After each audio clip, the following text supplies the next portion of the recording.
Teman-temanku,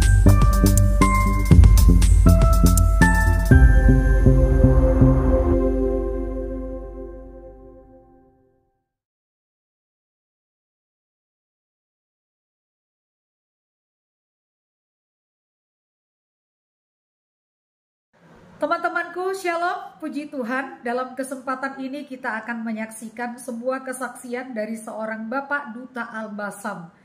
Bapak Duta Al-Basam berasal dari Tasikmalaya. Beliau pernah bekerja di dalam sebuah perusahaan BUMN, khususnya di bidang perakitan seperti senjata api. Namun, sekalipun dia sebenarnya sudah memiliki keahlian di dalam pembuatan senjata api, ternyata perusahaan BUMN tersebut memutuskan hubungan kerja dengan Pak Duta Al-Basam sehingga hal itu menimbulkan rasa sakit hati pada dirinya. Sehingga singkat cerita, Bapak Duta Al-Basam bergabung dalam sebuah organisasi teroris. Namun sekalipun dia telah bergabung dalam sebuah organisasi teroris, di dalam perjalanan waktu dia percaya kepada Tuhan Yesus. Dia mengenal Tuhan Yesus secara pribadi, sehingga hal itu memutar cara hidup, cara berpikir, bahkan tujuan hidup dia ke depan. Seperti apa sebenarnya kisah lengkap dari Bapak Duta Al-Basam sehingga dia yang sudah pernah menjadi anggota daripada sebuah organisasi teroris bisa menjadi seorang Kristen? Saksikan video ini dari awal hingga akhir dan semoga memberikan pencerahan ya. Selamat malam teman-teman, saudara-saudara, bapak-bapak, saudara ibu-ibu sekalian. Terima kasih bahwa pada malam hari ini saya diberi kesempatan untuk bersaksi bagaimana kuasa Tuhan Yesus menolong di dalam hidup saya dan mengubahkan di dalam kehidupan saya. Ini satu kemurahan yang luar biasa bahwa kita pengikut Tuhan Yesus adalah orang-orang yang bisa dimenangkan. Bapak Ibu sekalian, saudara-saudara sekalian, perkenalkan, nama saya Duta Al-Basam. Saya dilahirkan di kota Tasikmalaya, tepatnya tanggal 11 Agustus 1966. Kehidupan saya pada waktu itu dilahirkan di kota Tasikmalaya. Kita tahu bahwa kota Tasikmalaya ini mayoritas beragama Islam ya. Jadi hanya berapa persen persentasenya aja sedikit sekali untuk agama non muslim. Tidak masalah buat itu semua. Saya dari keluarga, orang tua saya dari keluarga dari tentara. Kebetulan sekali orang tua saya dinas di Paskas. Waktu itu bukan Paskas tapi PGT. PGT itu pasukan gerak cepat. Nah, saya tinggal di situ di asrama PGT ya. Kehidupan saya melihat bahwa saya ini termasuk orang yang artinya itu dalam beribadah ini saya ini orang yang sebagai Islam yang biasa-biasa saja. Jadi kami tidak dituntut harus kami selalu khusyuk dan sebagainya, kami standar saja sebagai orang yang beragama. Setelah banyak kejadian-kejadian itu, saya di Tasikmalaya ini saya bisa menamatkan sekolah di TK Angkasa, SD Angkasa, dan SMP Negeri 1, SMA Negeri 3, Angkasa. Mengapa saya sebutkan itu sekolah saya itu sekolah Angkasa? Karena orang tua saya ini tinggal di lingkungan TNI Lanut ya. Nah, kalau di Lanut Tasikmalaya itu dulu jalannya jalan Garuda. Nah, sekarang sudah berubah ya, jalan Mayor Utaria kalau tidak salah itu. Sekarang udah berubah. Nah, Tempat tinggal saya itu asrama PGT itu terkenal sekali dengan para prajurit, termasuk orang tua saya, itu sangat-sangat keras sekali. Mereka sangat disiplin sekali bagaimana mendidik anak. Ya, inilah asrama PGT yang terkenal itu di Tasikmalaya itu. Beberapa kemudian setelah saya tamat SMA, puji Tuhan, saya sedikit belajar kursus, jadi saya tidak sempat ngajari tentang kuliah, tapi malah justru saya ini kursus saya ini kursus perbengkelan. Ya, apa sajalah yang saya kerjakan, apa itu ada radio yang rusak saya betulkan, ada sepeda motor yang itu saya betulkan.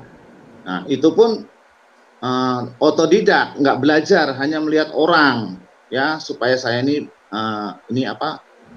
bisa untuk kedepannya saya harus bagaimana. Saudara-saudari yang terkasih, setelah saya belajar di situ, kehidupan orang tua saya antara bapak sama ibu ini kehidupannya tidak harmonis, ya.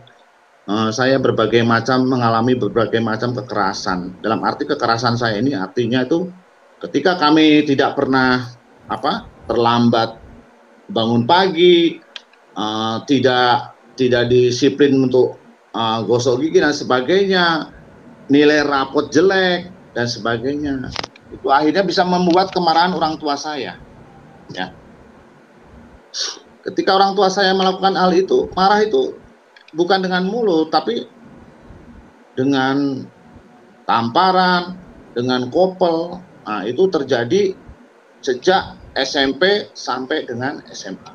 Ya, dari SMA itu saya mau tidak mau, ya tadi saya katakan bahwa saya harus kerja otodidak karena kondisi orang tua saat itu sebagai TNI AU itu kondisinya nggak memungkinkan, artinya pas-pasan. Jadi kami tidak bisa melanjutkan kuliah, ya, karena orang tua saya ini dari Bintara, ya, artinya dari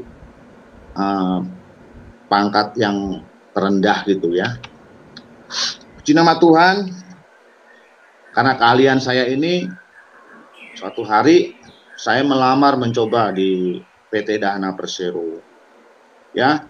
PT Dahana Persero itu berdekatan dengan Lanut. Nah, di belakangnya Lanut itu ada pembuatan bahan peledak. Roket di situ. Namanya dulu IPTN Nurtanio.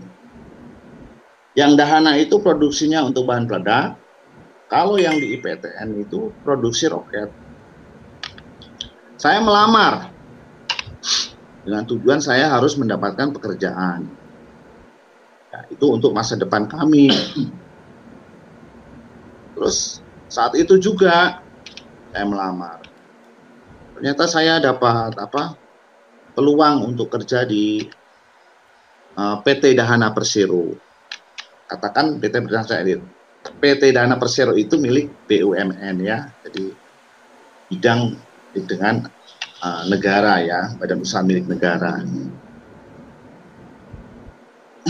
Karena kemampuan saya ini, ya memang saya tidak berharap kalau misalnya saya bisa diterima di PT Dahana Persero, itu tidak mungkin lah, soalnya persaingan itulah yang membuat saya itu kecil hati. Nah, tapi saya bersabar coba. Akhirnya kok saya diterima di PT Dahana Persero. Ya. Yes, puji Tuhan. Memang sudah Tuhan kasih ilmu, ya, manfaat di dalam kehidupan saya, bahwa ternyata tuh ilmu yang diberikan oleh Tuhan ini punya fungsi.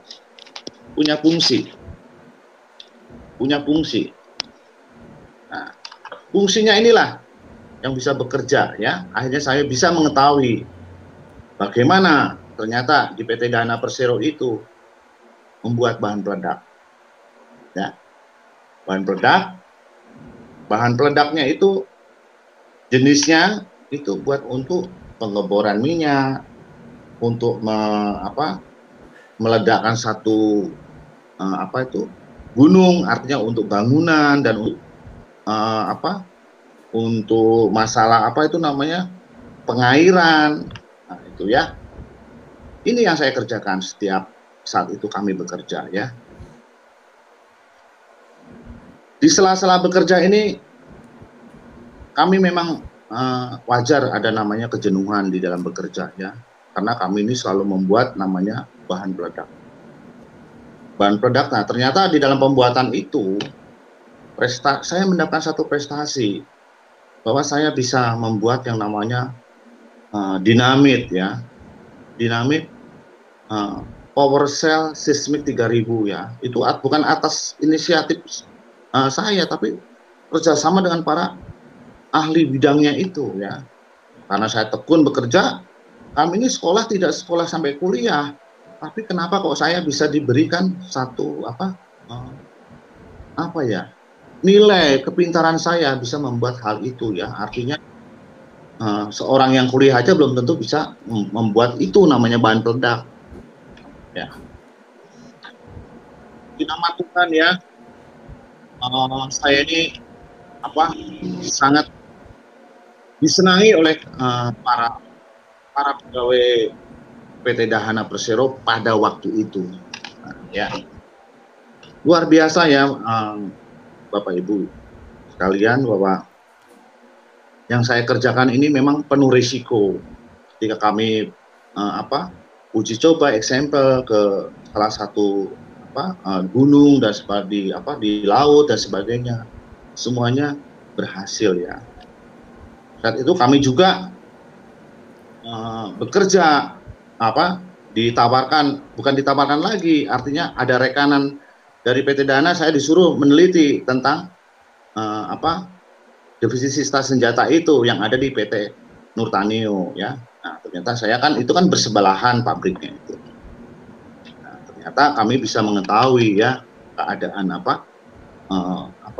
roket-roket itu. Jadi kami secara singkat kami memperbaiki artinya itu bisa memberikan roket itu bisa bagus sekali. Nah, sekarang roket itu untuk apa? Nah, itu pertanyaannya. Roket itu apa? Nah, roket itu adalah biasanya untuk ditaruh di dalam pesawat. Terus roket itu jenisnya ada juga yang untuk bangunan, roket bisa meledakkan. Itu ada namanya pendorong dan sebagainya ya. Nah, ini ya. Kejenuhan saya inilah dalam bekerja inilah saya kadang-kadang memikirkan, karena saya sudah diberikan sudah mengalami namanya kekerasan di dalam kehidupan keluarga saya, bahwa saya sering ada pemukulan, kemudian saya sering ada macam-macam segala macam benturan-benturan dan sebagainya. Ini membuat saya bekerja pun kadang tenang, kadang tidak. Akhirnya tekanan batin ini ya. Bapak Ibu yang dikasih dalam Tuhan, setelah lama beberapa tahun ini saya bekerja di PT Dahana Persero, akhirnya kami mendapat satu prestasi ya. Akhirnya saya dikaryakan di PT Pindad ya di Bandung. Di sana saya akhirnya bisa caranya bagaimana membuat yang namanya senjata api ya. PT Pindad namanya. PT Pindad itu luar biasa. Indonesia itu sejak tahun itu Indonesia luar biasa. Bapak, dia pembuatan AK-47 dari Soviet itu, buatan Soviet itu Rusia. Indonesia itu sekarang sudah betul-betul luar biasa. Artinya sudah bisa membuat AKSS 2, AKSS 4 ya, SS-20. Nah, ini adalah senjata canggih orang Indonesia, buatan Indonesia asli ya. Ini luar biasa. Nah, SS itu apa? SS itu adalah senjata serbu. Nah, itu umumnya untuk pasukan, untuk TNI, untuk pasukan-pasukan yang ada di yang Indonesia miliki ya. Nah, Bapak Ibu yang terkasih, ketika di sela-sela saya bekerja, ya, kami sering mempunyai salah satu teman bahwa kami sering diajak, sering komunikasi dan sebagainya. Pada dasarnya mereka saat itu negara ini tuh ya tahun 90-an itu ya tahun 90-an itu ya saya rasa kok negara itu sedang tidak nyaman ya dalam kondisi seperti itu ya, bahwa banyak sekali terjadi satu yang namanya kecemburuan sosial ya, ketidakadilan ya. Inilah salah satu teman itu datang kepada saya ya, tidak satu tidak dua orang, tapi kadang-kadang ya teman satu kerja juga ada, kadang-kadang ya teman yang dari luar pun datang. Mereka sering curhat ya, tentang keahlian saya. Memang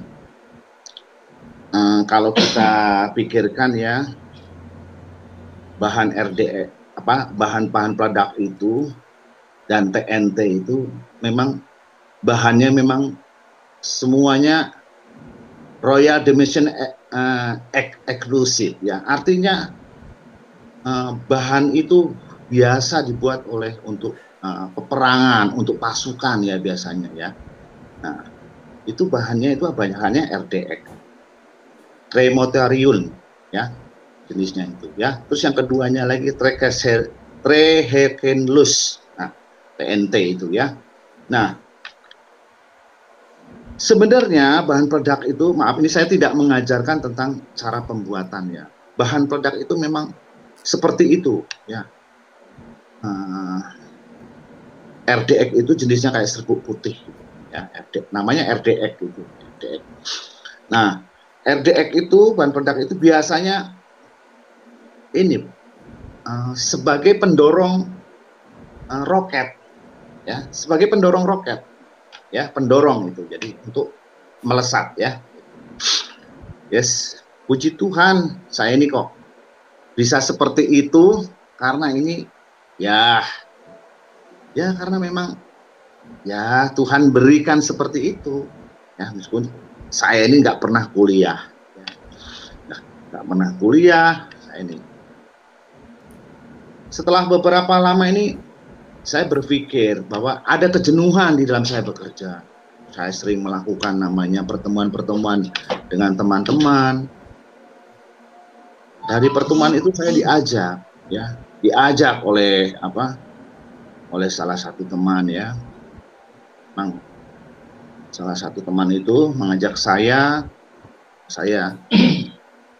diajak ke salah satu tempat. Nah, di situ dia cerita bahwa negara ini sedang mengalami hal-hal yang tidak baik ya. Negara ini perlu keadilan, negara ini perlu pembangunan merata dan sebagainya. Ternyata apa yang terjadi ya, jujur saja mereka dari salah satu organisasi ya, saya tidak mau sebutkan organisasi itu yang jelas dia teman saya juga. Nah, terus dia memberikan satu wacana ya, terus saja saya diberi dipandu. Nah, ternyata saya di situ tuh diberikan satu karena saya ini sebagai orang khusus, ternyata dalam pikiran saya ini iya, memang iya. Nah, ternyata saya berubah pikiran ya, akhirnya pekerjaan apa yang diberikan kemampuan saya di PT Dahana itu dan diperbantukan di PT Pindad itu, saya jarang masuk. Jadi saya mengikuti satu-satu kegiatan. Nah, satu kegiatan di situ saya ada padepokan, salah satu padepokan. Di situ banyak sekali rekan-rekan ya, rekan-rekan. Nah, ternyata di situ ada satu kelompok ya, kelompok berbagai macam kelompok. Berbagai macam kelompok saya diajak. Ternyata saya di-float khusus untuk menjadi bagian itu, menjadi kelompok bagian itu. Nah, kelompok bagian itu ternyata itu tidak terlalu sangat sekali keras ya.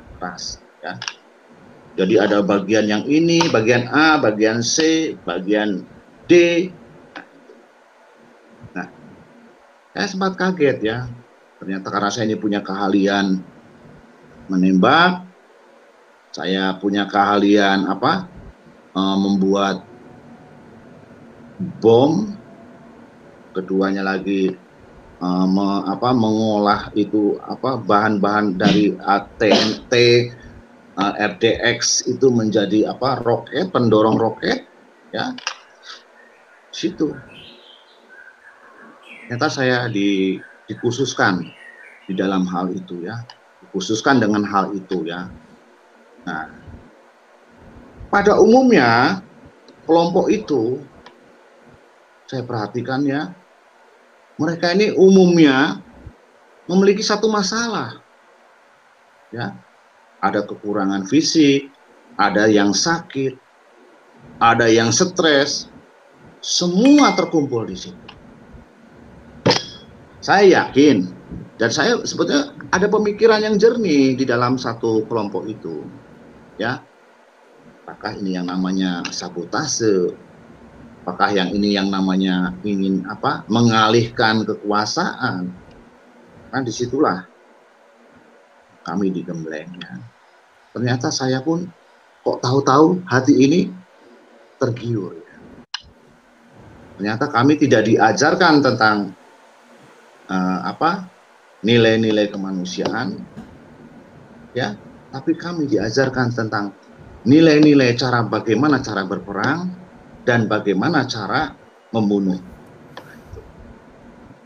Itu ada bagiannya masing-masing, ya. Jadi orang yang sudah terkontaminasi pikiran dan otak, yang disebut dengan cuci otak itu biasanya ada beberapa macam hal orang itu. Orang yang sudah mengalami cuci otak, biasanya orang itu bermasalah dengan peristiwa masa lalu. Keduanya lagi mereka mengalami salah satu cacat di dalam tubuhnya. Ketiga, mereka ini mengalami kejiwaan. Mereka ini suka yang berhalusinasi. Mereka dipilih khusus untuk yang seperti itu. Mengapa saya dipilih? Itu pertanyaannya. Karena mereka ini udah tahu. Karena saya punya teman, akhirnya saya dipilih. Karena saya mempunyai satu skill, keahlian. Nah, bagaimana saat itu juga, waktu berlalu kami harus menjalani berbagai macam pelatihan. Strategi. Saat itu juga ada satu perintah bahwa saya harus dipecat dari perusahaan ya, BUMN ya. Saya terima saja. Saya terima saja. Nah, saya akhirnya fokus. Merasa bahwa saya tidak adil, tidak merasa tidak adil hidup ini. Saya merasa diri saya ini dikucilkan, saya merasa diri saya ini dipojokkan. Akhirnya kami mencari kelemahan. Saya yakin kelompok-kelompok ini adalah kelompok-kelompok yang sakit hati. Mereka Muslim, betul, Muslim. Betul. Jujur saja. Mereka dari Muslim. Nah, Muslim, ya saya katakan. Dari Muslim, tidak ada yang dari luar nanti, nggak ada. Yang bagian ini ada, yang bagian ini ada, yang bagian ini ada, semua bagiannya ada semua. Tapi saya bagian yang tidak enak. Menyerang, ya, mengamati, menyerang, dan membunuh.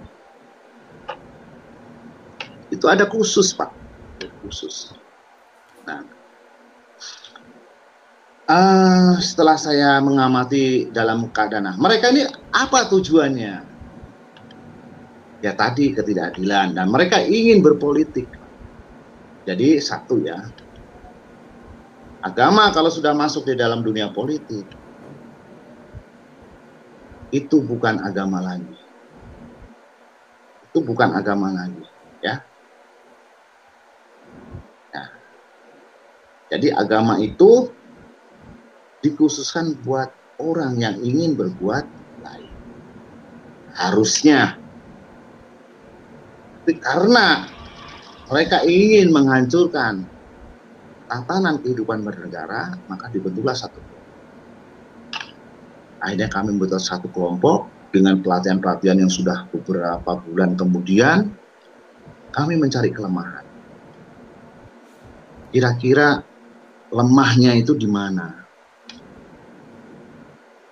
Apakah itu perlu waktu sehari dua hari? Tidak.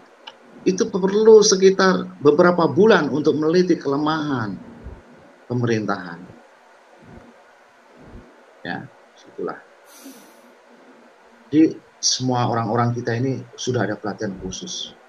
Nah, karena saya tinggal di Tasikmalaya, nah, ini kelanjutannya. Tahun 1995, ya, kita tahu bahwa Tasikmalaya mendapat Kalpataru. Kalpataru ini adalah salah satu adipura, ya, tatanan kota, perekonomian yang bagus dan sebagainya. Nah, disitulah kami berpikir, tapi kalau kami nyemplung dalam saat itu, kami tidak bisa berbuat apa-apa, dan itu tidak ada efek apa-apa. Bagaimana cari celah? Nah, cari celah. Nah, selanjutnya, dan demikian, tahun 1996,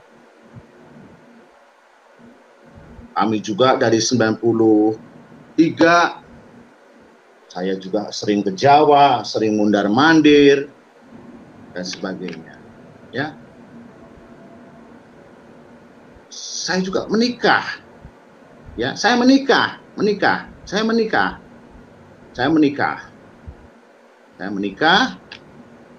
maaf, ini saya jujur katakan bahwa saya menikah dengan orang Sunda. Kalau saya ke Jawa, saya juga menikah dengan orang Jawa. Saya terlalu sibuk dengan urusan-urusan bisa dikatakan organisasi, bisa dikatakan kelompok. Inilah, bisa dikatakan individu. Ada 3 tahapan perusak bangsa itu, ya. Ada organisasi, ada kelompok, dan ada individu. Saat peristiwa Tasikmalaya, tepatnya tanggal 26 tahun 1996, ada salah satu kejadian yang sangat memberi kesempatan buat kelompok kami untuk masuk ke situ. Jadi kami mohon maaf, kami tidak menyalahkan peristiwa itu. Dan kami sebetulnya ingin merusak tatanan, ya. Bukan melihat peristiwa itu, tapi saya ingin merusak tatanan. Bagaimana negara ini bisa, daerah itu mengawali goncang. Nah, terjadi Tasikmalaya, ternyata di situ ada yang namanya kerusuhan. Mengawali karena di Condong itu ada salah satu pesantren gini, anaknya dibawa ke kantor polisi, dipukulin, ya, Akhirnya mengadu, yang dimukulin itu santrinya dipukulin, akhirnya ustadznya itu datang ke kantor polisi, akhirnya di situ dikira dipukuli juga dan isunya meninggal. Nah, itu kalau versinya saya, ya, versinya saya. Nah, sejak kejadian itulah Tasikmalaya mulai goncang, ya. Banyak santri-santri yang protes. Nah, wah, sampai dari dari Polres, dari aparat keamanan, dari Pangdam, semuanya sudah saat itu udah kondisinya saat itu sangat tidak baik, ya. Bapak-bapak yang terkasih, saat itu juga kami mendengar dari teman kami yang khusus yang sudah ada pelatihan di satu daerah, ada sasaran kota Tasikmalaya. Ya, daerah kita. Akhirnya kita masuk sih melalui cari kelemahan. Nah, karena para santri saat itu juga marah, ya, dikira isunya itu para habibnya itu, kiainya itu mati dipukuli oleh polisi. Saat itu wah, rame, ya. Nah, kerusuhan-kerusuhan inilah akhirnya menimbulkan kerusuhan rasial. Saya katakan rasial ini akhirnya menjalarnya kemana-mana, ya, rasial. Menjalarnya kemana-mana, ya. Etnis, sudah kemana-mana. Saya dengar seperti itu. Tapi saya yakin karena dari teman saya sudah memberitakan akan terjadi begini, saya sudah paham saat itu juga. Nah, saat kejadian seperti itulah kami masuk ke dalam daerah situ, ya, masuk ke sasaran situ. Akhirnya apa yang saya terjadi, ternyata pada siang hari ini para santri yang dari Condong itu kumpul di masjid, mengadakan takbir, ya.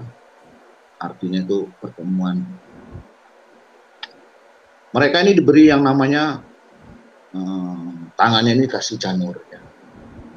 Memang dari pihak aparat supaya tidak ada penyusupan dari luar, orang ketiga, kan kasih janur, ya. Akhirnya kami masuk di situ beberapa kelompok. Kami bentuk satu kelompok. Kelompok 1, kelompok 2, kelompok 3. Bagaimana saya memprovokasi para santri. Jadi yang membuat provokasi itu saya dengan tangan yang lain-lain supaya mereka ini berani bagaimana supaya itu hancur. Kota Tasik saat itu. Bagaimana kota Tasik saat itu? Karena jujur, ya, Tasik itu berapa persen itu beragama Islam, itu ada sebagian berapa persen, 8% atau 7% itu agama Nasrani, yang lain itu sudah yang wah, ya. Nah, disitulah kerusuhannya. Ternyata kerusuhan itu melebar, ya, karena santri itu sudah merusak kemana-mana. Itu yang merusak bukan santrinya, itu yang merusak itu ya kelompok kita ini, mengajarkan santrinya untuk merusak, tapi kan provokasinya kan dari kita. Wah, akhirnya nyebarnya kemana-mana. Allahu Akbar, Allahu Akbar. Toko-toko yang ada di ini dihancurkan, dibakar. Jadi toko yang bermerek Cina itu ditempelin milik pribumi, tempelin lagi milik pribumi. Wah, sampai kejadian itu sampai kami semangat saja karena kami satu kelompok yang ingin, ya, Karena saat itu Indonesia sudah mulai tatanannya sudah tidak teratur. Wah, Allahu Akbar, wah, bakar, Allahu Akbar, bakar, segala macam. Ya, itu. Jur ya. Setelah itu, ketika kami masuk ke daerah kawasan daerah Tasik, ke tengah jalan Sudirman Senjaya. Nah, dari situlah kami menyuruh, ayo bakar. Ada salah satu gereja. Yang lain di sebelah sana gereja ini, gereja itu, gereja GBI, gereja Pasundan, gereja apa, sudah semuanya sudah enggak saya pikirkan, semua sudah terkendali. Saat itu, Allahu Akbar, wah, masyarakat pun yang tidak tahu menahu, saya ajak suruh ikut-ikutan. Seperti tukang becak contohnya. Ayo, bakar, nggak apa-apa. Padahal mereka kan tidak tahu apa-apa. Mereka kan hanya tukang becak, ada ayah naon, iya teh. Yuk, udah dibakar, yuk. Ya kami buat provokasi. Wah, salah satu gereja yaitu di yang Katolik, ya, situ. Bakar. Nah. Wah, apa yang saya lakukan? Saya ini membawa sebilah pedang. Jadi kelompok kami membawa pedang, ya, pedang samurai. Itu tajamnya itu luar biasa. Kalau besi atau paku, kalau saya ambil itu saya sabet itu, udah putus itu paku itu, udah putus Bapak itu, putus. Wah, kerusuhan menjalar, bakar, wah, semua dibakar. Suatu hari, saat itu saya ketemu namanya seorang ada laki-laki di gereja. Mana pastor kamu? Sambil saya kan itu namanya samurai. Bila dia nggak menjawab, sudah saya tebas itu. Kepalanya. Mungkin sudah saya ambil itu kepalanya si. Ternyata bukan pastor, prater. Saya tahan. Gak ada pastornya, Pak. Wah, dia nangis. Gak nangis, dia mohon jangan hancurkan. Ini tempat ibadah kami. Wah, yang lain-lain teman-teman kita udah ngerusak ini semua kursi, udah membakar dan segala macam. Ada yang namanya suster ya. Datang, Pak, tolong. Mana pastor? Pastor tidak ada. Pastor sedang pergi.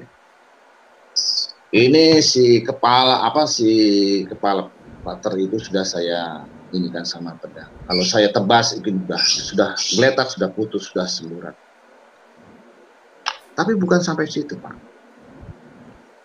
Akhirnya saya turunkan itu salib. Kamu percaya kepada Islam, bilang gitu. Padahal saya sendiri masih dikatakan Islamnya masih Islam ikut-ikut. Tapi karena saya ini otaknya masih nggak jalan, karena saya sudah di pos, artinya otak saya ini di base untuk menyerang dan menghancurkan. Turunkan salib. Pak, jangan Pak, ini tempat, jangan. Saya suruhkan turun itu salib. Bukan sampai kencingin itu salib. Salib saya kencingin. Apa suruh saya kencingin sama flatternya itu. Apa nggak kurang ajar itu? Lambang tuh, ya kalau kita ini lambang Tuhannya, saya suruh. Wah, sudah. Kalau nggak mau ya saya tebas. Nggak mau ya saya tebas, saudara-saudari. Saya tebas.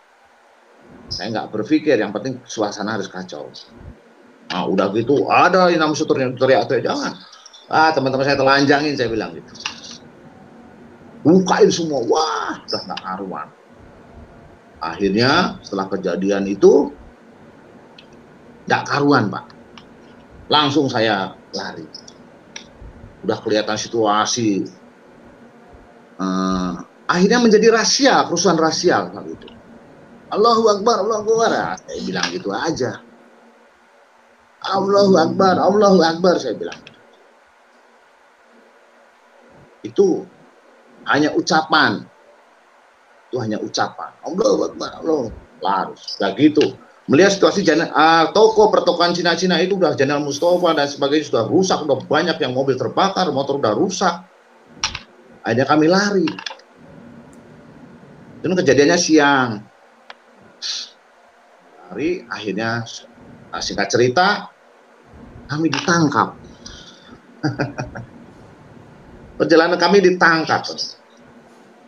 Dari 190 orang tangkap semua. Wah, semua saya ditangkap, ditodong sama senjata, senapan dan sebagainya. Saya sudah tidak lagi menjadi pegawai BUMN, ya muka saya nggak bersih begini Pak. Wah, sudah mukanya nggak karuan. Saya udah begini. Udah gitu, saya ditangkap. Akhirnya dari hasil itu 89 orang saya lihat tuh kayak saya ingat ya itu hanya 89. Tapi yang khusus, ada yang khusus. Yang khusus itu hanya 25 orang, termasuk saya. Itu khusus dibawa ke ruangan, itu dihajar habis-habisan. Nggak tahu yang lain-lain, saya udah nggak tahu, sudah suasananya udah saya nggak mau ini. Dan nggak tahu. Akhirnya saya ditahan. Masa karantina 2 minggu, ya kami ditahan. Kami mengalami penyiksaan, saudara-saudari. Dipukul, dimasukkan ke air septic tank, saya dijemur di karantina di dalam seng selama 3 hari berturut-turut. Situlah, akhirnya kami masuk sel. Saya ditahan. Saya ditahan. Berapa tahun kemudian, kami berjalan. Tahan itu akhirnya ya itulah. Akhirnya kami dibebaskan. Setelah bebas 86 kejadian proses dapat sampai 2000 kami bebas. Itu kami bingung. Hari itu adalah saat itu hari Senin. Bagaimana? Inilah awal bagaimana Tuhan mulai berbicara, tapi saya belum sadar.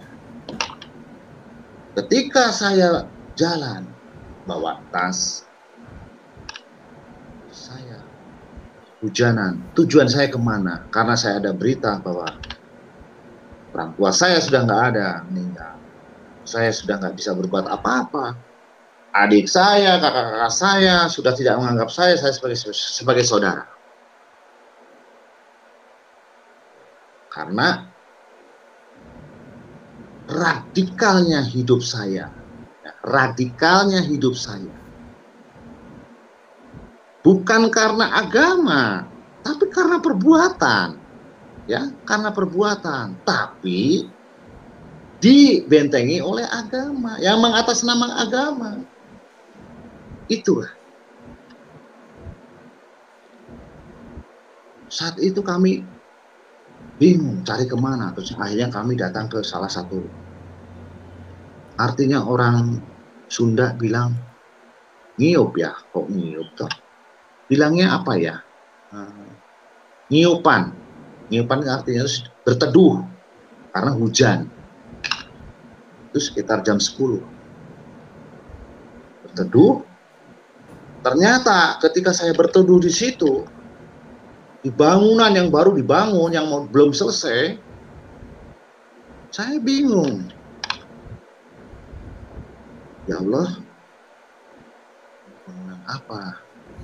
Gak ada orang, sepi. Karena udah beberapa tahun kan saya di situ. Tidak ada air, tidak ada makanan,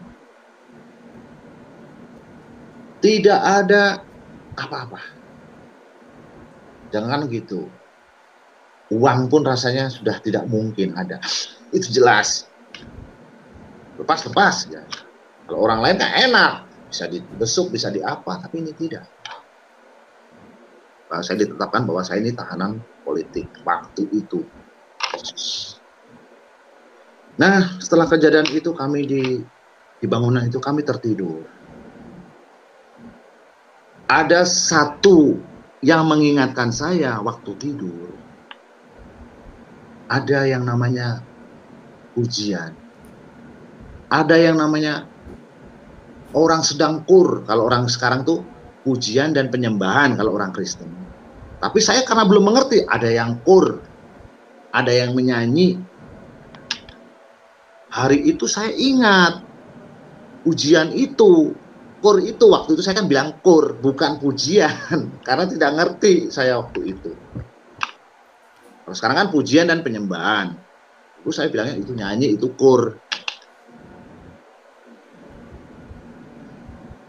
Haleluya, haleluya, haleluya, haleluya, haleluya, haleluya, haleluya, haleluya.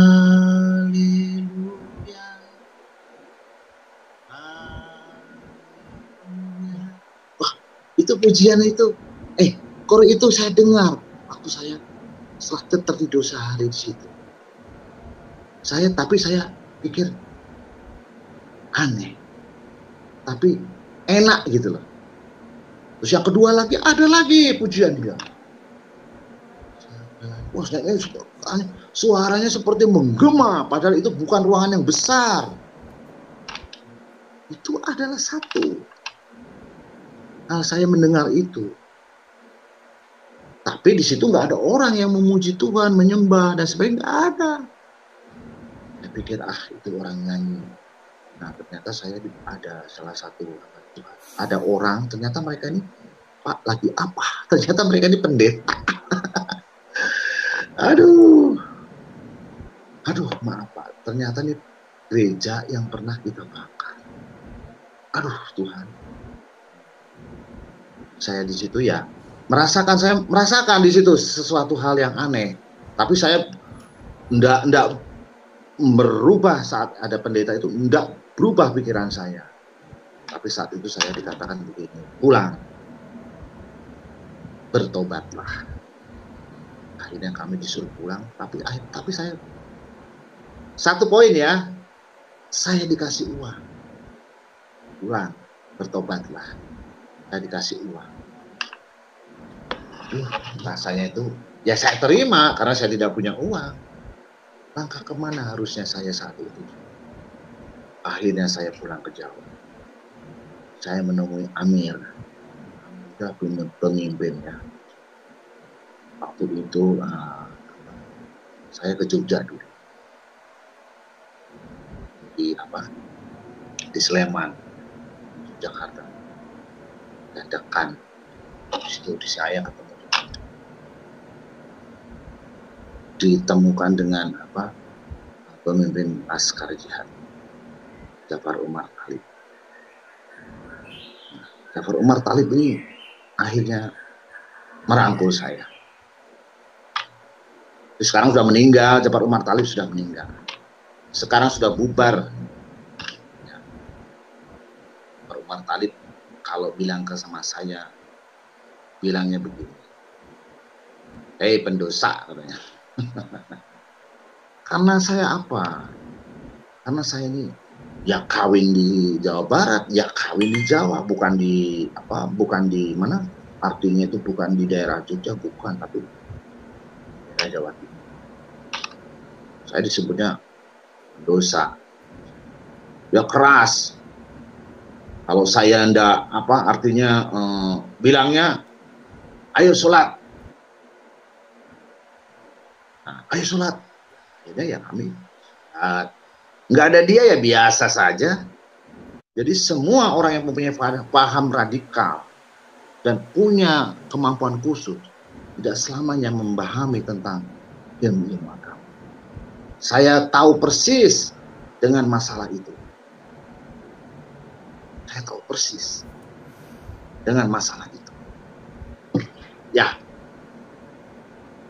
di sana saya ketemu dengan Jafar, ketemu dengan Ustadz Todi, Al-Karim, dan sebagainya. Gimana peperangan kamu? Bagaimana gini-gini? Bagaimana? Ayo nanti kita rencana kita mau gini. Segala macam. Saya hanya diam saja. Mas saya habis mengalami hukuman. Udah mengarah ke sana ke sini. Mulai tahun 2000 ternyata saya mendapat satu briefing bahwa saya harus ke Poso. Di situ banyak sekali. Kami tidak mengerti ya apa itu namanya organisasi di situ ya. Waktu itu saya dapat ada utusan dari Mujahid Amir apa itu namanya Abu Bakar Basir. Situ waktu itu kami melihat ya, tahu mereka ini ingin membela kaum muslimin yang ada di Poso ini untuk apa? Membantu ya. Ya. Disitulah kami udah mulai digembleng lagi. Ya. Kasus Poso itu sebetulnya sudah mulai tahun 98 setelah runtuhnya apa? Orde Baru sampai tahun 2001. Ada yang bertanya itu kejadian itu memang disebut dengan neraka Poso. Kami ditugaskan di situ. Kami sebelum ditugaskan, kami ya sempat juga ya namanya kebutuhan, namanya kami ini termasuk dikatakan di para amir ini, saya ini kelompok kami ini kelompok khusus. Artinya kalau saya mati, kamu nggak akan kesulitan. Kalau kamu mati, kata amirnya, kamu akan mendapatkan surga. Itu memang janjinya amir seperti itu. Amir itu siapa? Kok amir itu ya itulah pemimpin. Kami ya memang harus seperti itu. Wah, dah. Saat itu juga kami, kehidupan kami semakin hari semakin disusupi oleh doktrin-doktrin yang betul-betul bukan doktrin masalah ini, tapi masalah peperangan. Masalah saya harus bagaimana artinya mencari dan menghancurkan. Paham-paham inilah kami tidak diajarkan tentang paham-paham tentang ayat inilah, ayat itulah. Memang di dalam kehidupan kita pun ada doktrin untuk anak.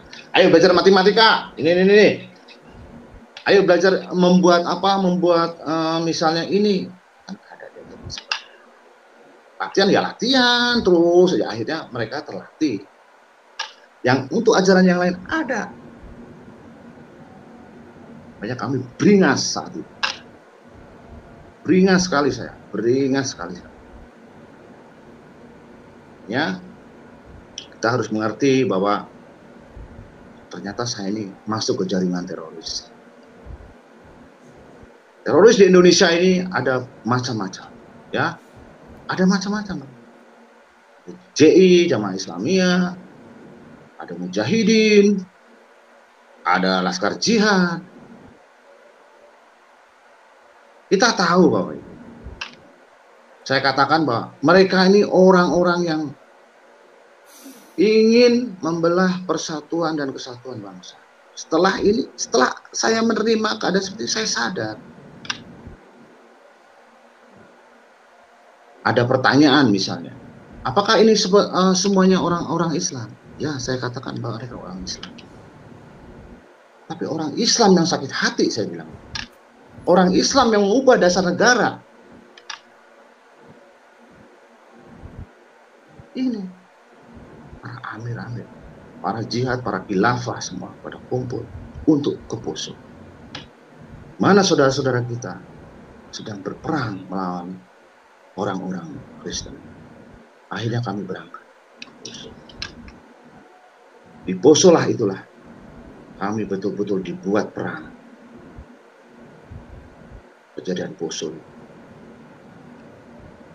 Kejadian Poso itu memang sudah ada lambangnya. Kristen menghancurkan orang Muslim lokal menghancurkan Kristen yang ada di Poso. Jangan salah Bapak Ibu, ya, bahwa kenapa dari Jawa kok dikirim ke ini? Karena itu sudah ada yang namanya ketentuan, ya, sudah ada keputusan dari para mujahidin, dari dari Laskar untuk membantu saudaranya ke Poso. Tapi itu juga kami berperang, sangat menyakitkan sekali. Saya sempat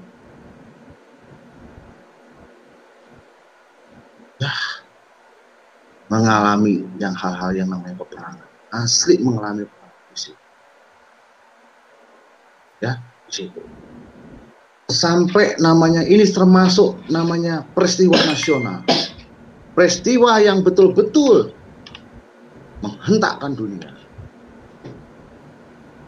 Kan saya sebagai seorang Laskar, sebagai Jundullah saat itu, bahwa Al-Qaeda yang ada di luar negeri pun melihat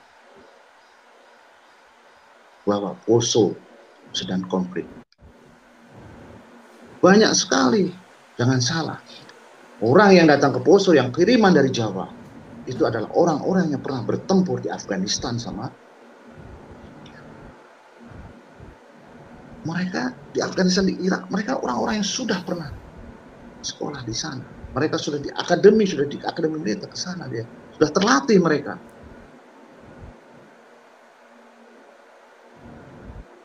Kami yang dari lokal, kami malah dikhususkan untuk menghancurkan. Khusus saya untuk menghancurkan. Bagaimana melemahkan musuh-musuh itu. Khusus untuk berperang, khusus untuk membunuh.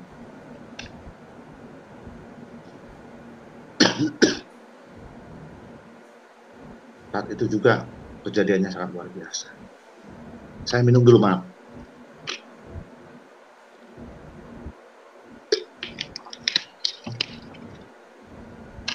Saudara-saudara yang sekali terkasih dalam nama Tuhan, sungguh ya, peristiwa Poso ini satu peristiwa yang sangat dalam buat duka yang mendalam buat bangsa Indonesia. Bahwa ternyata setelah kejadian peristiwa itu kami dipertemukan dengan berbagai macam persoalan. Orang bilang orang Kristen dibantai di Poso. Wah, semua dibabat, habis dipenggal, dibuang di kali, semua bangkai di mana-mana. Salah. Salah itu. Ternyata di Poso itu justru orang Laskar dan orang Muslim dibantai sama orang Kristen. Saya tahu sendiri mengapa waktu itu marah orang Laskar-Laskar itu. Karena waktu kejadian itu, peristiwa itu luar biasa. Jadi gara-gara pedagang Bugis begini-begini, marah, akhirnya terjadi sesuatu hal. Ternyata juga ada pembantaian orang-orang Muslim yang ada di Poso, di Tentena, di Pendolo, semua pesantren, tempat ibadah dihancurkan dengan orang-orang Poso asli lokal. Di situ memicu amarah yang besar buat kami sebagai Laskar, sebagai mujahid. Marah kami waktu itu. Marah.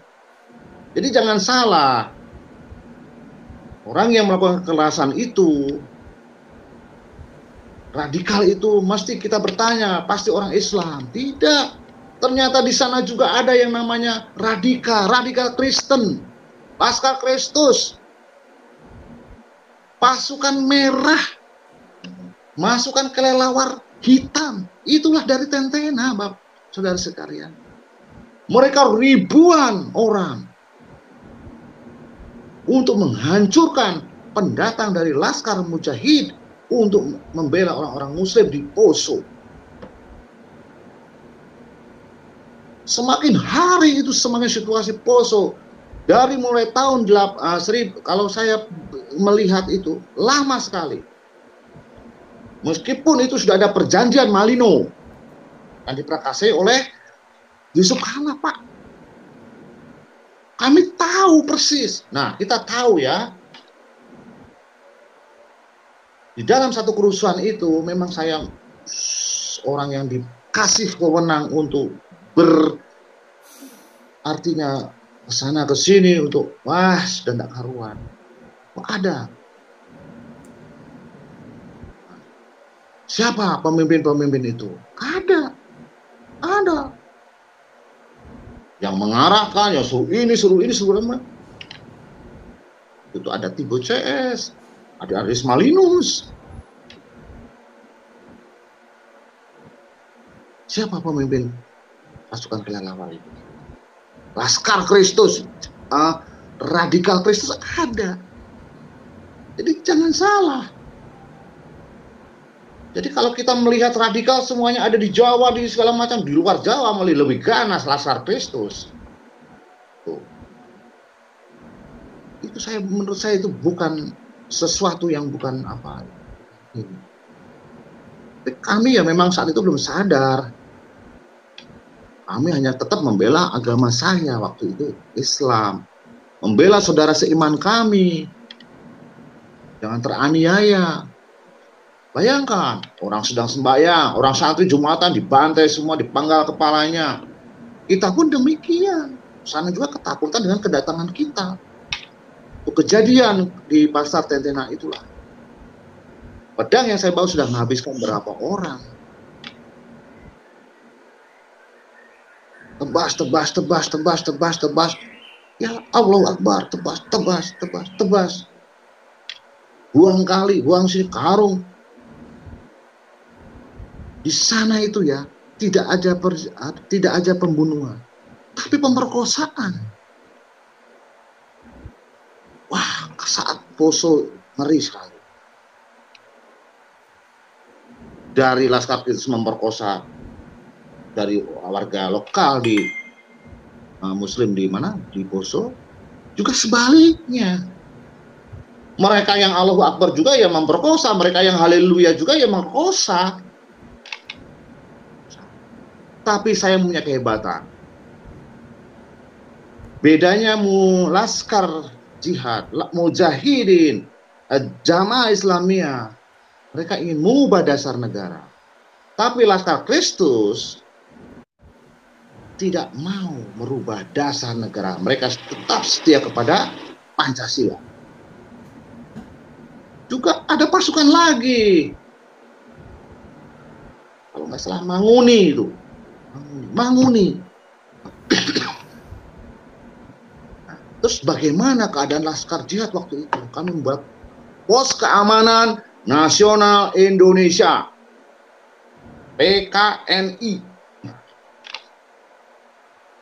Saya membuat satu, bukan saya, artinya semua udah terorganisasi saat itu. Wah, peperangan itu luar biasa, Bapak. Ketika terjadi pengoboman pasar Tentena dan perusakan dan peperangan fisik secara langsung, pedang yang saya bawa saat itu juga sudah menghunus berapa orang. Nah, ini kejadian yang aneh, yang saya ceritakan. Saya pernah tarung dengan seorang pendeta. Ya, saya tarung dengan seseorang. Nah, ternyata dia saya bacok dari sini sampai ada jahitan. Saya dipertemukan oleh, saya tidak sengaja waktu ada pelayanan saya di Mangkutana, ternyata saya itu ketemu dengan orang yang saya bacok. Ternyata mereka jadi pendeta. Pendeta David. Aduh, Saya rangkulan, saya ditemukan dengan Pak Pendeta Pak John. Saya bilang, Pak John, ini pernah saya bacok dulu waktu di Tentena. Kenapa? Itu saya tanya langsung. Dikira saya dibohong. Saya tanya, apa benar Pak Pendeta itu Pak Bapak pernah saya bacok, apa betul ada luka di kepala sampai leher sampai punggung? Oh betul ya. Tanya saya, ternyata benar. Ternyata ya itu orangnya. Ternyata kami rangkulan. Saya minta maaf sekali lagi. Dia tanya, mau apa ke sini Anda? Saya sekarang jadi orang Kristen. Saya bilang gitu. Saya sudah diurapi oleh Tuhan. Saya sudah diubahkan oleh Tuhan, Pak. Nah, sejak itulah kembali ya lagi ramainya luar biasa saat itu. Peperangan antara Laskar Jihad, Mujahid yang jadi satu itu, ada beberapa organisasi untuk membantu saudara seiman yang ada di Poso. Belum pernah orang-orang seperti ini menang menghadapi Laskar Kristus. Malah yang mati konyol itu banyak-banyak dari orang-orang Muslim. Maaf, maksud saya bukan Muslim. Ya, dari Laskarnya banyak yang mati, ya sebagian pun sendiri dari lokal ada. Jadi peperangan itu yang ada di Poso, kejadian Poso itu, saya katakan bahwa orang Kristen yang mati di sana banyak dibantai. Tidak, malah Laskar, orang yang benci kepada Kristen dibantai sendiri oleh penduduk lokal, oleh Laskar Kristus, yaitu disebut dengan ya tadi pasukan merah atau pasukan kelelawar. Pemimpinnya pasukan kelelawar siapa? Yaitu tadi Lake namanya, ya itu. Tapi dia Lake itu mati.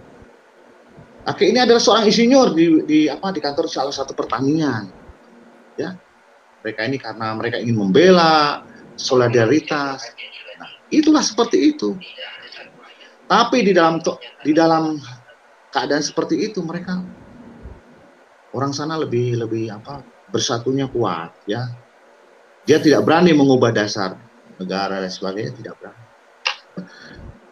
Peristiwa inilah yang membuat saya melihat darah, melihat kepala, melihat usus, melihat kaki, semua sudah tidak bisa otak ini sudah nggak bisa rasanya sudah penuh sekali. Puji nama Tuhan, akhirnya ya inilah, ya, perangan itu semakin meluas, terus saja. Tidak pernah selesai, meskipun ada urusan dengan ini. Nah, ada inisiatif. Saya dengar ini ada inisiatif bagaimana cara mempersatukan Poso. Jadi jangankanlah Poso ini menjadi satu neraka ya buat kita semua. Karena dari masalah itu, karena dari pusat dari Laskar itu pasukan yang dari jumlah ini, akhirnya kami bisa bertemu dengan rekan-rekan yang ada yang pernah ke Afghanistan, yang sekarang ini menjadi buruan orang Indonesia, yang sudah ada yang mati, sudah ada yang sudah bom bunuh diri, sudah ada. Wah, kami di situ sempat melakukan berbagai macam bagaimana caranya memenangkan. Ternyata Al-Qaeda pun Al-Qaeda saat itu yang dipimpin oleh Osama itu mengutus para sahabat-sahabatnya, teman-teman untuk datang ke Indonesia, ke Poso. Kalau kita tanya Osamanya orang Indonesia itu siapa? Ya itu tadi saya katakan.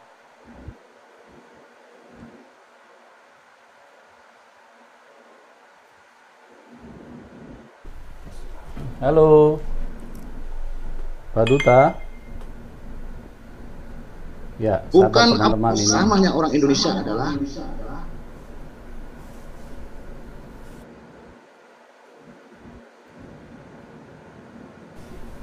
Pak Duta bisa dengar? Itu Ya. luar biasa ya. Nah, saat itulah banyak khilafah ingin membangun poso, basis itu.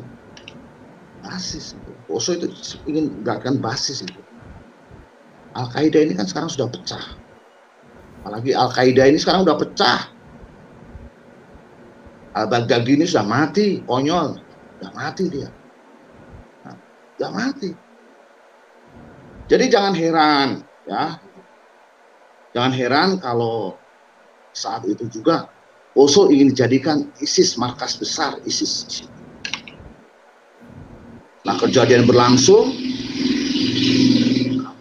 kami sudah tidak kuat lagi ada pembantas segala macam. Akhirnya kami pulang. Bagaimana kami pulang? Ternyata kami tidak meneruskan ke kasus Ambon.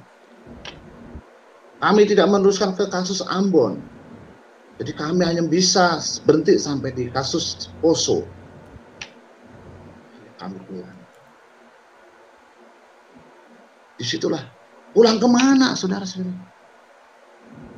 Kami sudah kawin dengan orang Sunda. Kami sudah siri dengan orang Jawa. Wah, gak terhitung anak saya berapa akhirnya saat itu juga. Pada akhirnya, gimana ceritanya saya bisa mengenal diri Tuhan? Akhirnya kami memberanikan diri. Datang. Tapi kami belum sepenuh hati mengikut Tuhan. Kami datang ke orang Jawa yang dulu pernah menjadi istri siri saya. Ternyata mereka ini, saya kaget. Ternyata mereka ini orang Kristen, tapi sudah punya anak itu. Anaknya besar ya, hasil hubungan dosa saya ini. Tadinya nggak mau nerima saya. Akhirnya disuruh saya untuk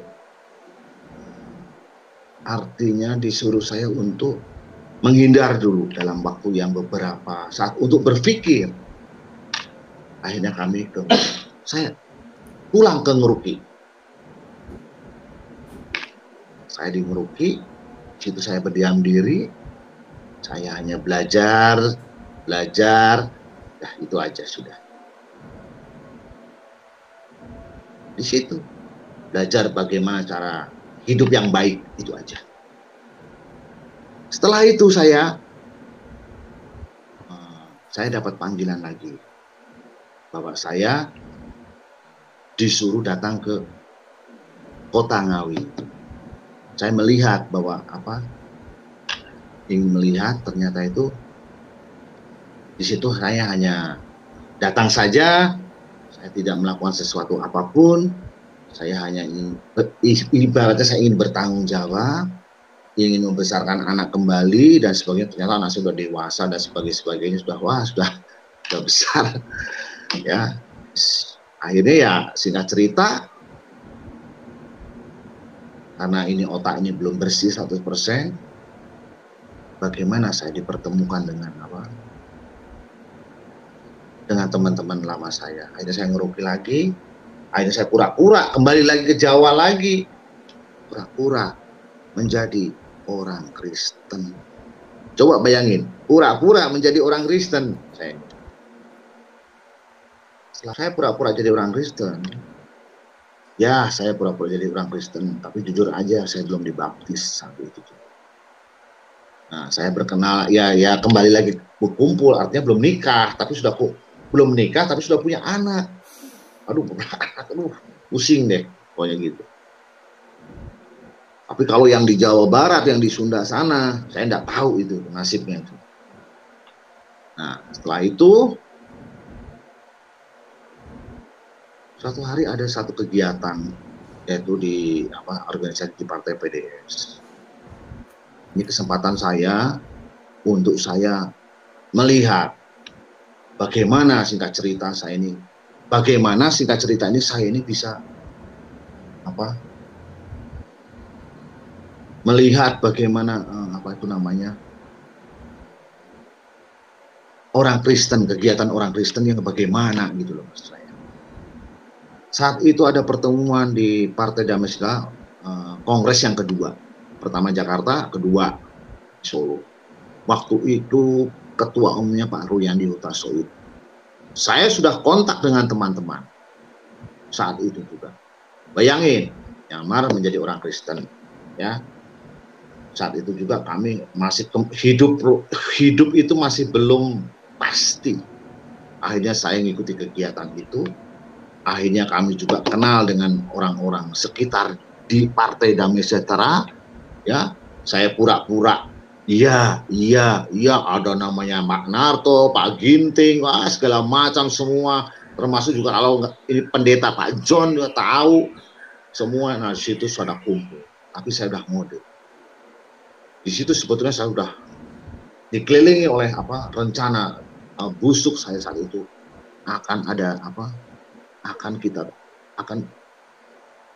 kita bom itu gedung itu.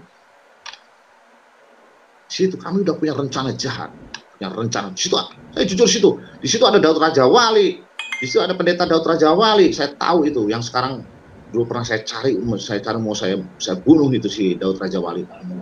Sekarang almarhum ya, sekarang udah almarhum. Dulu saya pernah ketemu sama dia waktu saya pelayanan di Bali.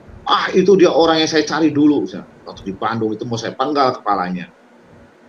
Tapi untung saya dicegat Pak Pendeta John, jangan, kamu sekarang udah jadi anak Tuhan. Anak Tuhan itu kasih. Anak Tuhan itu tidak pernah harus panjang sabar. Itulah anak Tuhan. Nah, disitulah saya sadar pelayanan saya di Bali itu. Nah, selanjutnya di situ ada Fakri. Fakri ini juga adalah salah seorang target saya saat itu. Saat itu mereka ini lebih dulu sadar daripada saya, karena dia juga terlibat dalam pembakaran gereja di Bondowoso itu. Di situ itu juga terlibat. Itu hampir saya penggal di situ waktu itu juga. Tapi saya berjanji saya akan rencana akan menghancurkan gedung Kongres 2 itu waktu itu. Banyak orang-orang sudah ini, tapi saya diam saja. Saya hanya pura-pura menjadi orang Kristen. Nah, di situ ada yang sakit silahkan, yang biasa pendeta kan seperti itu. Didoakan, yang sakit silahkan didoakan. Waduh, kesempatan. Saya bertanya gini, waktu itu saya nggak nyebut Tuhan, tapi Allah. Ya Allah, saya bilang gitu. Saya nggak pakai bahasa Arab, saya nggak bisa bahasa Arab. Ya Allah, bila mana ini sembuh atas izin-Mu ya Allah. Sakit saya ini, tangan saya ini ya Allah, aku akan terima. Aku akan mengikuti agama yang menyembuhkan saya ini. Saya bilang gitu. Ternyata Bapak itu, saya maju ke depan. Dari maju ke depan itu saya didoakan dengan Pak Ruyandi. Nah, tangan saya waktu ini yang kiri ini nih. Yang kiri ini tuh tangan saya cacat Bapak Ibu sekalian. Kalau ini udah lemah karena ini saya sering dulu pernah jatuh latihan di mana di gunung-gunung dan sebagainya, latihan peperangan jatuh ini akhirnya kayak mecil. Jadi panjangnya ini tuh tangan saya itu panjang yang kanan daripada yang kiri. Otomatis saya itu kalau dilihat tuh nggak bagus. Tapi ya bukan dibuat-buat, memang nyata. Saat itu seluruh Indonesia kalau nggak salah ada macam-macam pendeta datang ke sini. Kalau ini nggak sembuh, hancur ruangan ini, saya bilang. Saya bilang gitu. Yes, memang Tuhan bekerja luar biasa ya. Setelah itu saya doakan, ternyata itu benar ya Tuhan. Ada sesuatu yang merasa diri saya itu merasa kayak ada tenang sekali. Orang Kristen bilang damai sejahtera. tapi nggak sadar ini ada perubahan segala macam, nggak sadar. Dan saya tidak pernah namanya melihat langsung diri Tuhan tuh enggak. Jadi saya merasakan hadiratnya Tuhan tuh masuk untuk menyembuhkan hidup saya dengan bilur-bilurnya itu, menyembuhkan tangan saya. Tangan saya inilah akhirnya sembuh. Akhirnya saya kontak dengan apa? Dengan teman-teman. Pulang. Nggak usah. Akhirnya pulang. Sadar. Udah kembali ke keluarga. Kita ini sebetulnya mengikut gini bukan agama, tapi perilaku kita yang buruk, saya bilang. Agama nggak pernah mengajarkan kekerasan. Tapi agama mengajarkan kebaikan. Apapun agama itu. Ternyata saya sadar, saya nangis saat itu juga. Oh Tuhan, terima kasih. Saya nggak nyebut Tuhan, tapi ya Allah, terima kasih. Ya Allah, terima kasih. Saya nyebut itu. Karena saya nggak mengerti, gitu. Nggak mengerti saat itu. Saya anggap itu ya Tuhan, saya bilang. Memang Tuhan, saya bilang. Tuhan itu kan satu. Islam juga Tuhannya satu, Nasrani juga satu, semua satu, sama satu itu. Kita ini saudara. Saudara kita ini sebetulnya. Perbedaan inilah yang membuat kita ini akhirnya gesekan terus, akhirnya menimbulkan satu kecemburuan sosial. Pak Ibu yang terkasih, luar biasanya saat itu akhirnya saya betul-betul bilur-bilur rasanya tuh, bilur-bilur. Ada rasa suka hati, sukacita di dalam tubuh saya. Tubuh ini seperti seolah-olah enteng. Kepala ini rasanya enak. Didoakan oleh para hamba Tuhan yang diurapi. Tapi saya berpikir, ya Allah, terima kasih. Kenapa manusia jahat seperti ini? Engkau mengampuni. Nah inilah Tuhan kita, Tuhan yang mengampuni. Tuhan kita ini Tuhan yang kasih. Tuhan, akhirnya kami cepat keluar, nyuruh teman-teman saya kode, pulang, jangan pernah kembali lagi, pulang dan datangi istrimu, urusi istrimu. Ada 4 orang itu, padahal dia udah bawa segala macam itu, namanya bahan peledak. Akhirnya kami juga belum bisa, namanya artinya melihat menerima saat itu, tapi kami hanya bertanya-tanya. Ternyata benar, Tuhan kita ini hidup. Tuhan kita ini ternyata nyata gitu, bisa menyembuhkan. Saat kami pulang ke tempat istri siri saya yang orang Jawa, ternyata orang Kristen, saya tadi cerita tadi, itu mereka ini sama saya mau menerima saya. Kalau kamu mau ikut tinggal di saya, silahkan tinggal. Kalau kamu masih punya keyakinan Islam, silahkan. Bayangin, hebat seorangnya perempuan yang diurapi oleh Tuhan. Ketika dia ke gereja, istri saya tuh aneh, menyiapkan yang namanya sajadah, sarung, kopiah. Mas, kalau mau sholat, saya mau ke gereja. Itu minggu pertama, minggu kedua berikutnya, minggu ketiga, minggu keempat, saya disuruh lagi sholat. Kamu punya Tuhan, tapi kalau nggak pernah sholat, kamu percuma. Saya sholat. Padahal itu yang nyuruh istri saya siri, yang belum saya nikahi sah, ya, menyuruh saya sholat. Saya sholat. Istri saya ke gereja dia minggu-minggu itu. Kan kalau gereja di tempat saya itu sore ya, ibadah yang kedua. Saya berangkat sholat dengan anak-anak saya. Itu belum nikah, tapi sudah punya anak. Saya sholat. Begitu sajadah saya lemparkan, artinya saya saya taruh.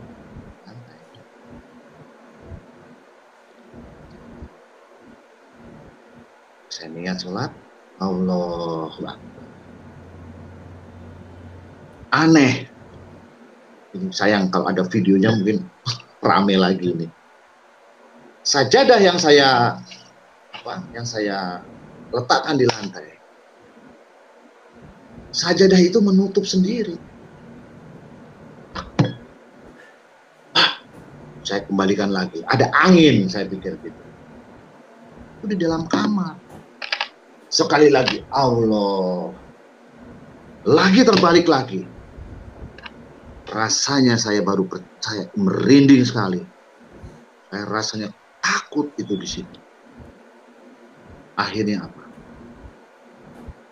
Saya hari itu juga, sore itu juga, langsung buka kopiah, langsung buka sarung, pakai celana panjang, pergi nyusul istri saya ke gereja. Ternyata saya pertama itu saya masuk gereja dan mengikuti ibadah. Saat itu juga seluruh gereja nangis, terharu. Inilah orang penjahat, orang jahat-jahatnya orang masuk gereja.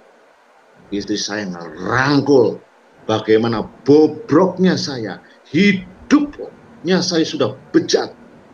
Istri saya merangkul saya. Mas, dia bilang gitu, kamu milik Tuhan. Kamu tidak bisa lepas dari Tuhan. Karena Tuhanmu nyata dan Tuhanmu hidup ada di tempat itu. Waktu itu saya dirangkul dan saya nangis.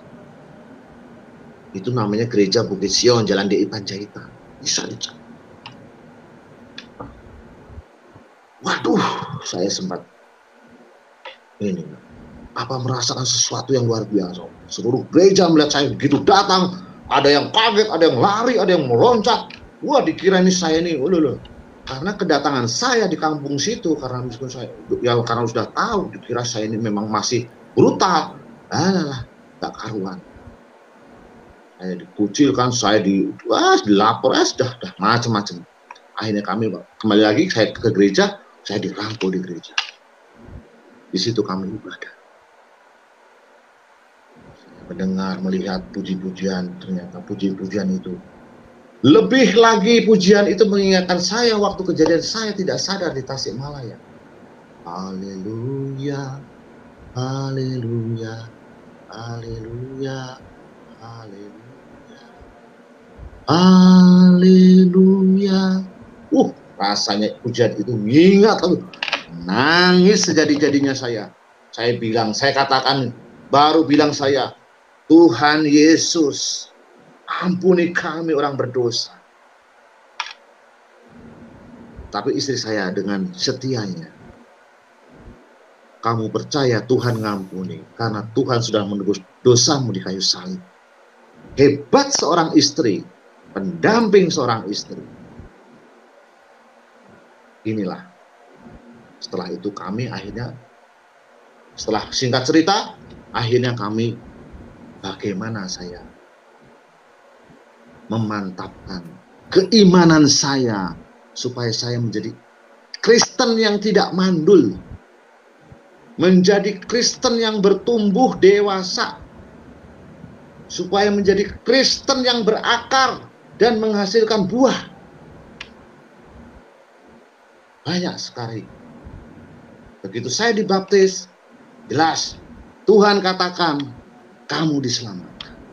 Tapi bukan sampai di situ. Melalui kematian kita ditebus. Setelah itu melalui kebangkitan dan mulai kenaikan. Disitulah kita berani nggak kita menghampiri tata kasih karunia, meminta pertolongan kepada Tuhan Yesus. Ya, inilah Tuhan Yesus adalah Tuhan yang luar biasa. Ya, inilah. Di situ saya harus belajar bagaimana saya harus bertumbuh dewasa. Artinya bertumbuh ini di dalam Tuhan, kita ini berakar. Berakar itu adalah satu proses. Bahwa ternyata dalam ikut Tuhan itu tidak ada janji keselamatan saja. Tapi janjinya Tuhan tentang keselamatan ini apa? Melalui proses. Proses, karena Tuhan juga untuk menebus dosa kita melalui proses juga. Lebih sakit kita apa diri Tuhan? Tuhan lebih sakit lebih dahulu daripada diri kita. Inilah yang kita ambil dari petik bagaimana kita melihat kebaikannya Tuhan. Saya sangat kagum ya mendapatkan istri. Akhirnya kami dinikahkan. Nikah, jadi posisi saya sudah punya anak. Tapi Tuhan mengampuni. Tuhan baik kok. Kenapa kok istri tahu Mas Duta seperti itu, istri nggak mau nikah? Dia berjanji sekali dia, karena itu perbuatan dosa, itu harus dikawin. Kalau istri saya kawin, berarti istri saya selamanya berdosa, berzina selamanya. Akhirnya dia kawin dengan saya, meskipun proses. Akhirnya kami nikah, hidup bahagia sekali. Jalanan demi perjalanan, hidup demi hidup. Yang bilang kalau ikut Tuhan pasti diberkati. Ya, saya nggak butuh berkat. Butuh saya hidup, bertumbuh, dan selamat. Selamat dan bertumbuh maksud saya. Hidup saya. Karena sudah merasakan, wah, macam-macam persoalan. Saya ingin memberikan hati kami, hidup kami tumbuh. Setelah itu, Bapak Ibu yang kasih, saya akhirnya ketemu dengan namanya Pak Pendeta John Maulana Siddiq. Inilah Bapak rohani saya yang mengajari saya, yang memberi kami motivasi semangat kembali sampai saya bertumbuh. Memang saya harus bertumbuh seperti ini tuh. Kalau nggak didampingi, mungkin saya akan ngawur. Pertumbuhan itu akan ngawur. Kita kan firman yang kita sampaikan, yang kita bawa, yang kita terima, itu harus firman yang betul-betul murni. Isi terus. Bagaimana kalau Pak Jun memberikan satu saya firman? Ternyata firman ini adalah makanan kan. Makanan ini ada buat kita. Nah, kalau makanan itu makan sembarangan, mana mungkin kita bisa bertumbuh? Akhirnya kita keracunan. Ya, banyak sekali para pendeta belajar tentang doktrin. Akhirnya itu kan makanan yang harus dibuang. Tapi makanan sejatinya ada firman asli. Jadi akhirnya kita telan kenyang benar. Kalau tentang mengajar doktrin itu, aduh, akhirnya kita menimbulkan keracunan. Akhirnya kita pengkritik hidup itu. Ya, akhirnya kami ketemu Pak John, kami didik, akhirnya kami dibina, digembleng, akhirnya kami diajak pelayanan di salah satu beberapa macam gereja. Akhirnya kami jadi penginjil, ya. Bali, Sulawesi, Madiun, sudah kemana-mana, puji Tuhan. Ini bukan karena kekuatan saya, ini karena kekuatan Tuhan, ya. Bagaimana saya menerima Tuhan setelah dewasa seperti ini? Jadi saya bukan merasa dewasa, tidak. Orang yang ingin dewasa dan bertumbuh itu adalah orang yang mau melayani Tuhan. Orang yang mau melayani Tuhan. Orang yang mau datang ke persekutuan di dalam Tuhan. Banyak sekarang tidak. Udah kamu diberkati, kamu selamat. Percuma kalau seperti itu. Ya, jadi kita melayani Tuhan, datang persekutuan. Ini adalah kekuatan anak-anak Tuhan. Saya minta jangan kaget dengan perkembangan masalah saya ini, bahwa di dalam kehidupan Kristenan ya seperti ini. Ya. Saya terus digembleng Pak John, Pak In juga, Pak istri saya. Melalui proses-proses itulah saya bertumbuh, ya. Nah, Pertama sih ya kita menerima firman yang ringan-ringan aja susu, tapi sedikit-sedikit keras. Akhirnya kami harus dewasa. Kita terus anak-anak, terus kapan kita menjadi Kristen yang sempurna? Kan kita harus mencapai keselamatan yang sempurna, bahwa kita ini harus seperti sama hidup seperti Kristus. Nah, dari situlah kita tidak tinggal diam. Jadi Kristen itu tidak boleh tinggal diam, monoton, nggak boleh. Kita juga harus pergi, beritakan firman Tuhan. Entah itu keluarga, entah itu ke kerabat yang belum mengenal Tuhan. Itu tugas-tugas kita ya. Nah, setelah itu adalah sesuatu hal yang luar biasa. Bagaimana saya menerima tantangan ini setelah saya menerima Tuhan? Aduh. Menerima Tuhan itu memang setelah kita belajar dewasa menerima Tuhan, pertumbuhan di dalam kehidupan kita. Bagaimana? Wah, teman-teman saya, kalau kamu ketahuan sama saya tembak, saya bom, saya putuskan tali kepalamu ini, leher kepalamu. Wah, banyak sekali. Kami tenang-tenang saja, karena dalam firman ada kan, kalau dalam firman saya pernah dengar, mati adalah keuntungan, karena keuntungan itu dalam Tuhan. Orang Kristen itu kok udah mati kok untung karena kita hidup di dalam Tuhan. Orang yang tidak hidup di dalam Tuhan mengalami sakit, mengalami masalah pasti takut. Tapi kalau orang sudah dewasa mengalami masalah, mengalami sakit, tidak pernah takut karena ada diri Tuhan yang ada di dalam diri kita. Inilah hebatnya Tuhan Yesus, ya. Tuhan Yesus, Tuhan yang hidup, ya. Tuh. Jadi saya katakan, inilah tantangannya bagaimana. Setelah saya ngikut Tuhan, banyak teman saya menghujat, keluarga saya menghujat. Aduh, saya nggak karuan. Yang paling ngeri itu teman saya, satu angkatan waktu di jadi khilafah, dari jundula-jundula yang ada di Poso itu yang paling berat itu. Saya harus membuktikan, saya harus memberikan satu semangat. Wah, saya harus memberi motivasi. Ayo ikut Tuhan. Kita ini punya Tuhan, Tuhan Yesus yang memberikan kekuatan pada kita. Jangan ikut-ikutan radikal, saya bilang gitu. Itu bukan agama, saya bilang gitu. Itu kekerasan. Kristen punya kasih. Kamu kalau Muslim ya Muslim yang punya kasih.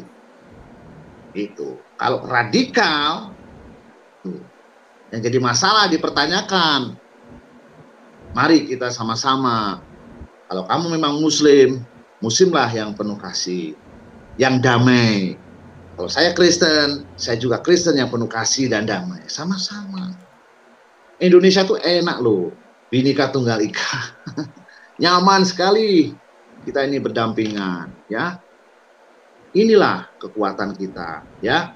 Jadi saya harapkan bahwa memang di dalam hidup ini memang ada tantangan, ya. Tantangannya ya seperti itu, ya. Dari keluarga, dari lingkungan, sampai saya itu sampai tidak karuan. Ada satu cerita menarik. Ketika saya sudah bertobat, artinya menerima Tuhan Yesus, saya kan pernah nikah dengan orang Sunda. Mempunyai anak, kalau ibunya itu mantan istri saya sekarang ada, sampai saat ini saya katanya ada dengar di Afghanistan. Yang istri pertama saya. Terus anaknya ini juga pernah di Suriah. Terus akhirnya dia sekarang mondok di Ngeruki ya. Jadi saya itu dari anak itu saya punya anak. namanya Muhammad Balsam Al-Jihad. Ya. Nah, Muhammad Balsam Al-Jihad. Nanti foto-fotonya saya lihatkan, kalau ada yang mau japri ke saya silahkan, tidak apa-apa. Nggak apa-apa melalui saya, nggak apa-apa. Japri, Pak, saya ingin lihat foto-fotonya dengan anaknya. Silahkan, nggak apa-apa. Saya terbuka. Ya, saya orangnya fair. Ya. Gitu. Anak saya memang dalam keagamannya lebih akurat, ya, lebih baik ya menerima keagamaannya. Tapi memang dia posisinya di ngeruki sama suaminya. Jadi anak saya ini punya anak, yaitu cucu saya namanya Muhammad Basam Al-Jihad. Ya, nggak tahu itu nama dari mereka yang kasih, bukan dari bapaknya. Saya sendiri bapaknya, saya kan bapaknya tidak tahu menau. Ya memang keinginan dia seperti itu, ya haknya mereka dia. Nah terus suaminya namanya Muhammad Adi, ya mereka udah kemana-mana juga, tapi saya juga. Ternyata apa yang terjadi setelah saya menerima Tuhan Yesus? Anak saya mendengar, baru saya sering pelayanan dengan Pak Pendeta John, anak saya mendengar. Dari Ngeruki datang ke Ngawi, hanya ingin melihat saya. Dia tanya sama saya kaget sudah berapa tahun saya nggak ketemu sama saya. Papa, saya kaget. Wah, ada tamu, kata anak saya yang dari istri yang kedua ini. Karena yang pertama kan otomatis udah cerai. Ya cerainya nggak tahu gimana, saya lucu lah pokoknya. Gitu. Nah, setelah itu saya tanya, siapa? Nah, anak saya ini yang dari istri kedua kaget. Wah, ada orang sana. Ada orang apa? Ada orang pakai hitam-hitam. Hah? Siapa? Gak tahu. Jangan-jangan itu nanti bawa bom. Hah? Kamu jangan macam-macam, saya bilang gitu. Ternyata apa yang terjadi? Ternyata dia buka datanya sedikit. Dia tanya sama saya. Kaget dia. Papa, ini Messi. Wah, nangis saya berharu. Saya tak rangkul. Suaminya saya rangkul. Ternyata apa yang terjadi? Ternyata di anak saya yang dari istri pertama yang orang Sunda. Wah, dia banyak cerita nangis jadi itu. Kamu nggak apa-apa pegang saya. Enggak apa, papa nggak, Neng nggak apa-apa pegang papa. Kamu nggak marah, papa ngerangkul. Enggak apa. Kamu nggak apa-apa, papa ini orang Kristen, saya bilang gitu. Enggak apa, udah tambah kenceng lagi dia. Hebatnya anak saya. Dia kan bercadar, suaminya segitulah, itu kan hanya identik orang Muslim. Saya tanya tinggal di mana, saya muridnya Abu Bakar Basir, kan bilang gitu. Wah, saya gini-gini doang. Saya nggak peduli siapapun, yang penting dia datang ke rumah saya, dia baik. Saya sebagai orang Kristen, saya harus menunjukkan saya ini terang dunia, menjadi garam untuk kebaikan kita semua. Ternyata saya membuktikan saya harus baik sama mereka. Ini saya jelaskan. Ya nangis dia, ketemu sama saya sudah berapa tahun saya nggak ketemu. Akhirnya ya sudah, akhirnya dijelaskan sama siapa? Sama anak saya di Merauke, kata anaknya. Oh ya nggak apa-apa, harus ngobrol. Papa kenapa? Dia tanya sama saya, Papa kenapa jadi orang Kristen? Oh saya lihat Papa di medsos, Papa jadi seorang penginjil segala macam. Kamu nggak mau tahu Papa menjadi seorang penginjil atau pendeta suatu hari nanti? Saya ini bukan pendeta. Jadi kalau saya ditanya tentang firman-firman Tuhan, saya belajar. Saya bilang gitu. Papa ini bukan seorang pendeta, karena Papa nggak pernah sekolah. Tapi Papa ingin tahu bahwa perilaku seorang pendeta itu bukan karena sekolah, tapi perilaku kehidupan sehari-hari. Inilah yang diselamatkan Tuhan, Neng, saya bilang gitu. Wah, saya kaget ya. Sekolah pendeta tidak jaminan, Neng, saya bilang gitu. Yang jaminan hidup selamat adalah perilaku kita, hidup sehari-hari.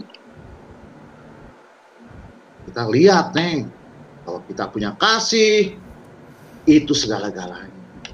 Inilah hidup orang Kristen, Neng, saya bilang. Anak saya panggil Neng. Ya betul Pak. Akhirnya dia nggak benci sama saya.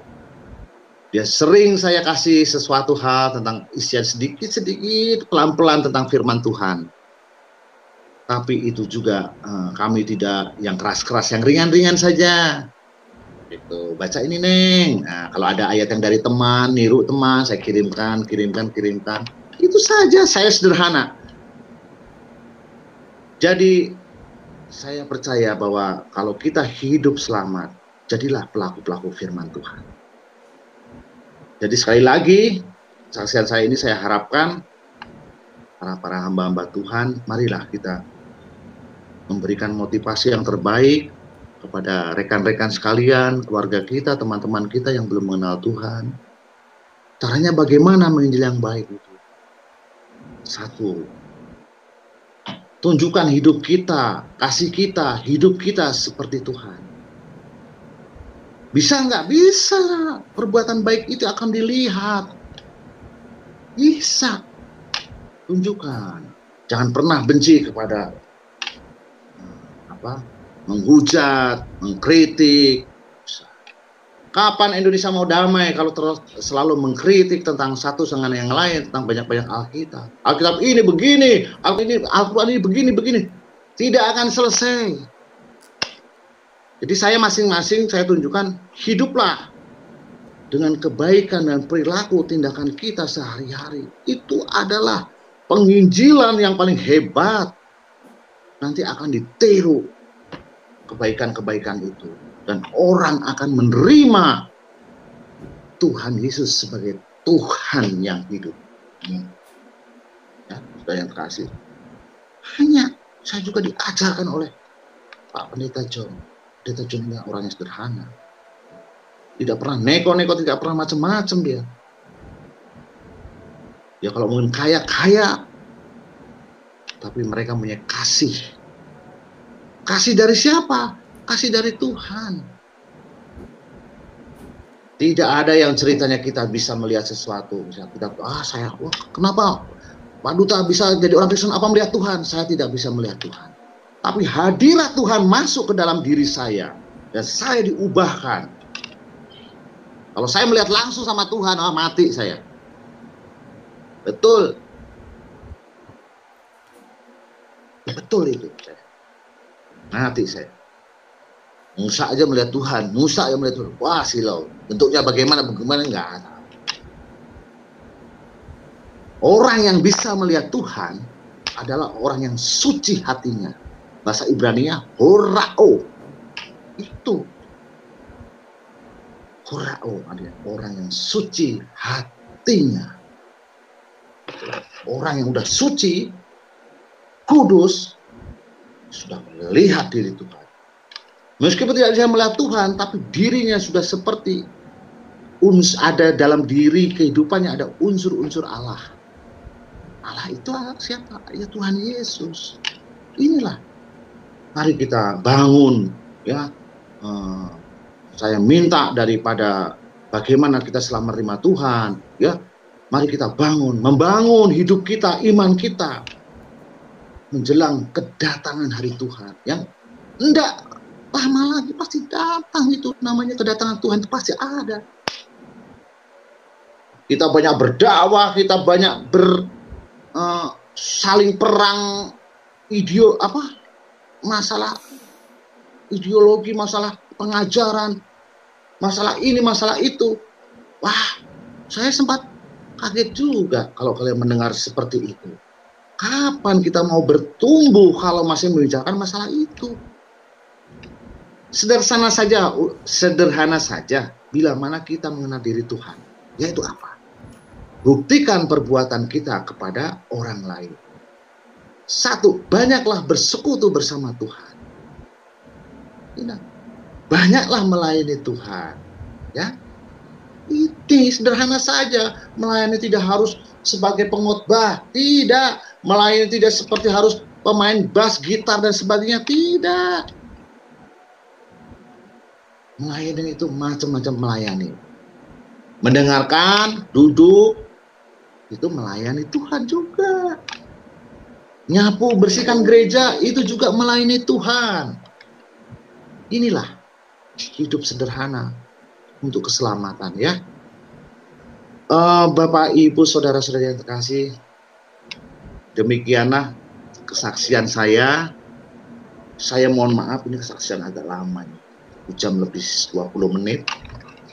Saya minta maaf. Mari kita sama-sama, umat-umat Tuhan, umat-umat yang di luar Tuhan. Mari, damai itu cantik. Ya, damai itu cantik, damai itu indah, ya. Enak sekali kalau kita sudah ada kata damai, ya. Kan kita punya slogan, ya. Untuk apa slogan itu kalau kita tidak mau dipergunakan? Islam itu agama damai, Kristen itu agama kasih. Satukan, damai dan kasih. Ya, itu yang kita perlu. Itu akhirnya tidak ada konflik, ya.